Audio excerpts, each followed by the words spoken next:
जैसे इन सब बातों घटनाओं ने मेरी अंगुली मेरी भाषा को थमा दी।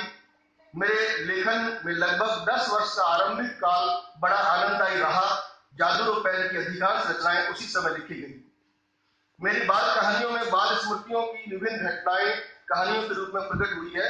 मुझे लगता है कि बाल साहित्य लेखन के लिए जिस बालमन की आवश्यकता होती है वह मुझे अपने घर परिवार में सहजता से सुलभ हुआ। राजस्थान की लोकप्रिय मासिक पत्रिका माणक ने इन बाल कहानियों को प्रकाशित कर मुझे बाल साहित्य के लेखक के रूप में नाम दिया। कुछ बाल कहानियां मैंने बाद में लिखी, उसके बारे में मुझे लगता है उनमें अभिव्यक्ति का आनंद नहीं, मेरे अपने ज्ञान से मुक्त नहीं। बालकों के लिए लिखने के लिए बालक बनकर उन जैसी सरलता, सहजता और निश्चलता पाना आवश्यक है। प्रकाशन संकट व पत्र पत्रिकाओं के अभाव का कारण राजस्थानी भाषा को सरकारी संरक्षण नहीं मिलना है। कोई लेखक क्यों और किसके लिए लिखे? लगभग 10 वर्षों से अधिक समय जादूरा पेन को प्रकाशन में लगा।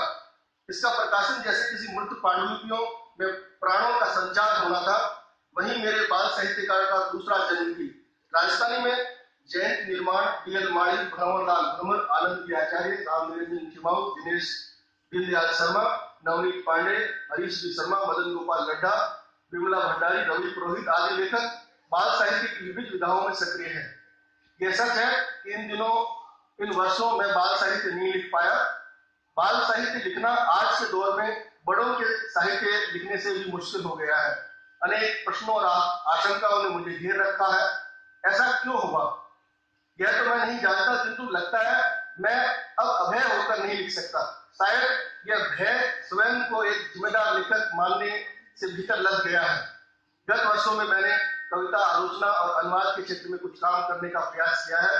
मुझे लगता है कि मेरा लेखन मेरे दिवंगत पिता और फिर अपने भीतर जीवित करने और स्वयं को ऊर्जावान रखने का उपक्रम है। वर्तमान दौर में लेखन को कार्य के रूप में सामाजिक मान्यता नहीं है। हमारी चिंता होनी चाहिए कि समाज में लेखन को पर्याप्त सम्मान मिले। जटिल से जटिलतर होते जा रहे इस समय में सरल कुछ भी नहीं है, सरलता कहीं भी नहीं।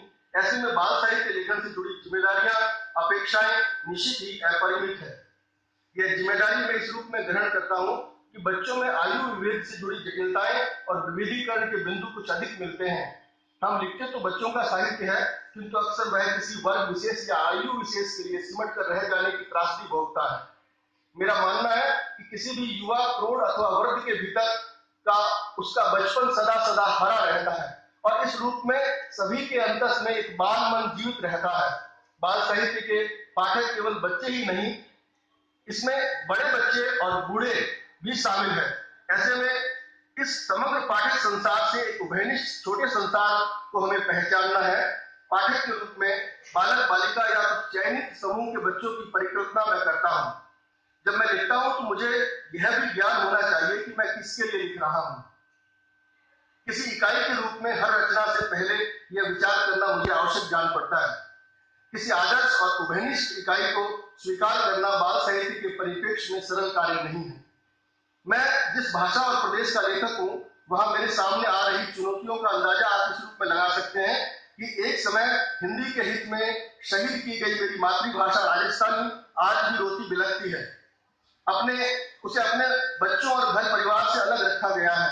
शिक्षा का अधिकार अधिनियम सहित अनेक शिक्षा समितियों के प्रबल प्रावधानों के बावजूद प्राथमिक शिक्षा के अंतर्गत हमारे बच्चों को अपनी मातृभाषा से वंचित रखा गया है। कुछ सीखने और सहजता से पढ़ने की उम्र में बच्चों का सामना अनेकानेक उलझनों से होता है। घर की भाषा और स्कूल की भाषा में अंतर है। बच्चे कुंठित और दुविधाग्रस्त है। उनका सर्वांगीण विकास भाषा के अभाव में कैसे संभव है? बच्चों के माता पिता के सामने इन सब बातों की तुलना में बड़ा संकट रोजगार का है। अभावों में निरंतर जीवन यापन करते परिवारों के बच्चे निरंतर स्कूल को अलविदा कह रहे हैं। वहां ऐसे समय में कोई जादू काम नहीं करता।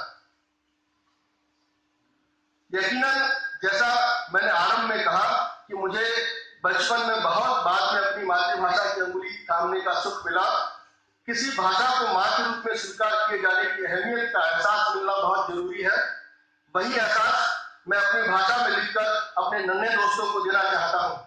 मैं राजस्थानी में इसलिए लिखता हूँ, आज साहित्य अकादमी के इस मंच से मेरे प्रदेश के उन 1.25 करोड़ से अधिक बच्चों की तरफ से मैं यह पुरजोर मांग करता हूं कि उनको उनके अधिकार दिए जाए।